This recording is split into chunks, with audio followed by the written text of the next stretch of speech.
Hi there guys, this is Nikhil from Greedy Tech and this is a complete review of Moto G4 Plus, and just for convenience I'm going to call it G4. Moto G4 Plus comes in two color variants, white and black, starting at 13,500 rupees for 2GB of RAM and 16GB of internal storage, and 14,999 for 3GB of RAM and 32GB of internal storage. And these are available exclusively on Amazon.in. Motorola continues to provide underpowered specs with overpriced tags for even this generation of Moto G.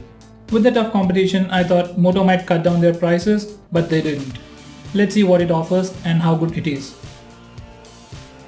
I'm not a great fan of Moto's mobile designs and build, but this time Moto G comes with a metal strip all around the smartphone, but still looks pretty cheap when compared to other metal body phones. Moto never tried to reinvent their design, but instead they try to modify the existing design, and this is what I can see in Moto G4 and the G4 Plus. The plastic textured back panel reminds me of the old Micromax canvas phones, and it has an ugly looking microphone hole on the face which really stands out in the white variant. This time around we even get a tiny fingerprint scanner in a square shape on the front just below the display, which does its job flawlessly. With a weight of 155 grams, it feels fairly light in weight. Coming to the hardware, we have a fingerprint scanner and that's all. No infrared blaster or NFC. We have dual band Wi-Fi and the latest Bluetooth 4.2. The button placements are in its usual positions with power and volume rocker on the right, but the power button now comes on top and the volume rocker comes just below the power button, which is unusual these days. The back panel can be removed and we can insert two micro SIM cards and an SD card in its dedicated slot. We have the multicolored notification LED on the top, OTG support and all the basic sensors including gyroscope, so we can watch 360-degree videos and play VR games on the Moto G4 Plus. Fingerprint scanner is fast and accurate. I only wish it was a little bigger. Due to its small size, we can easily miss the target. We can register up to 5 fingerprints and we can use it to unlock applications and authenticate transactions as it is running Android Marshmallow.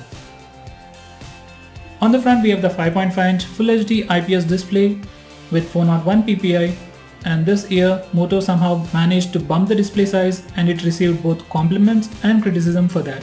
We got two color modes for changing the display type. One is vibrant mode. One is the vibrant mode, which gives you bright and vibrant colors like OLED panel, and on the other side we got the standard mode which provides normal and neutral colors. Display is pretty good, but its brightness levels are low, which makes sunlight legibility slightly harder. We don't have any screen gestures like double tap to wake, but the fingerprint scanner is so fast that it makes up to it. On the rear we have the 16 megapixel camera with f2.0 aperture, laser assisted focus and face detection autofocus, along with dual tone LED flash. On the front we have the wide angle 5 megapixel camera with f2.2 aperture. Every time Motorola has suffered in the camera department, but this time it has raised the bar. It produces decent photos with slightly saturated colors. Focusing speeds are pretty good due to its dual focusing system. We have a very basic camera app just like the Google camera app with simple UI, and there is also a Pro mode which brings a bunch of manual settings like manual focus, white balance, shutter speed, ISO and exposure control. Moto G definitely has the best cameras in this price segment. These are some of the sample pictures and you can check out my camera review for more information.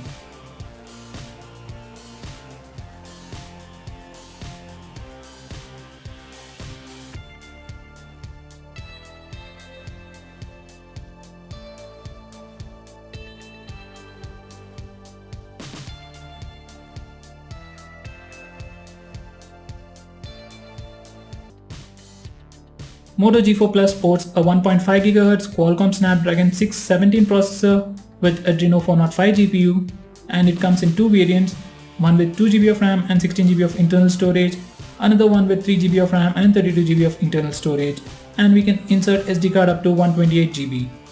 These are the benchmark scores of the 16GB variant. These scores will be very similar even in the 32GB variant.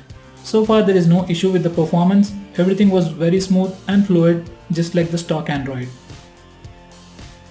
While playing games like Asphalt 8 and Modern Combat 5, I can clearly see frames drop, and even though they don't bother me, but the heating issue is the main problem here.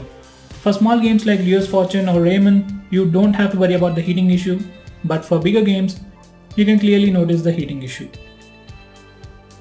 It isn't as worse as the Snapdragon 615, but it isn't without its flaws either. You will have heating issue only while charging, playing heavy games like Asphalt 8 at medium and high graphics, and extensive use of camera app. On normal usage, it doesn't get hot, but occasionally it does too. But it's still under manageable levels. Moto G4 Plus runs on a slightly customized version of Android with few gestures and some optimizations at max. We do have all the new features from Android Marshmallow like the doors to improve battery life, some gestures like chopping to toggle the flash and flipping the phone twice to open the camera, and so on.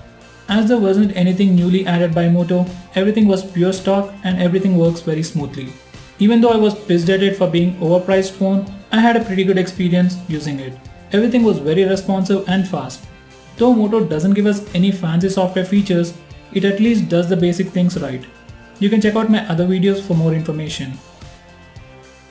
We have a mono speaker on the front near the earpiece. It lacks quality, but it's decently loud enough. Audio quality via the headphones is average, and if you're an audiophile, then they will disappoint you. G4 Plus is charged by a decently large 3000 mAh battery, comes with a micro USB charging port, and comes with turbocharger in the box. You can completely charge the device from 10 to 100% in an hour. It does heat the device while charging, and it charges slowly if you are using the device. I got a screen on time from 3 to 5 hours depending on what I was doing. Mostly I got about 4 hours of screen on time on moderate usage. As it comes with Android Marshmallow out of the box, standby time is pretty good too. It will definitely last you a day on regular usage with light gaming.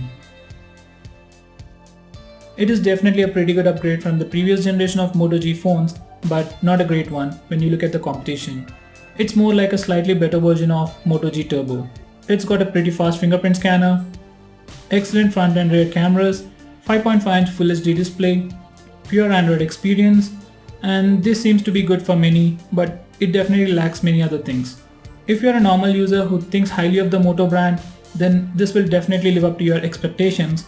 But if you're demanding more than a normal phone, then you must definitely skip this phone and look at better alternatives like Redmi Note 3 or the La2 or the Zook Z1 and many others. I personally couldn't imagine myself picking up this device because of its build, specs, and more importantly price, considering the competition. So what do you think? Let me know by commenting below this video. That's pretty much it for this video guys. I hope you found this video to be helpful. If you do, hit that like button and stay tuned to us by subscribing to our channel. I'll catch up with you in my next video. Until then, have a nice day.